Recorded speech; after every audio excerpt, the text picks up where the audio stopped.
İndi deyəcəksiniz, bu qız nə yer belə? Yeni il süfrəsi üçün bu postumu yaddaşda saxlayın. Sarımsaqları videodakı kimi kəsib, üzərinə zeytun yağı, duz səpib sobada bişirirəm. Püresini çıxardıb şüyüd qatıram. İkinci məzə yaxşı olar ki, hövsan soğanı ilə eləyəsiniz.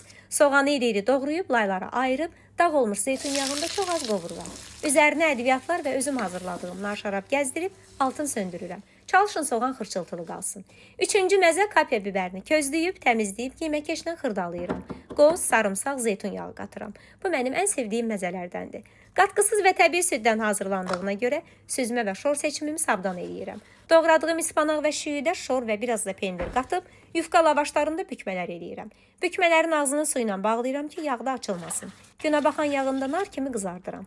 Bütün məzə əsaslarını hazırladıqdan sonra keçirəm təqdimata. Hamısına süzmə əlavə etdiyimə görə seçimim yenə sabdan oldu.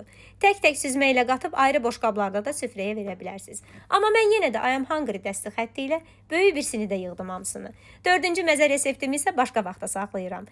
Həm süfrəyə rəng qatır, həm də iştah verir. Son bir ildir süfrəmdən heç əski etmirəm belə məzələri. Bəs siz yeni il süfrəsində məndən daha hansı reseptlər gözləyirsiniz?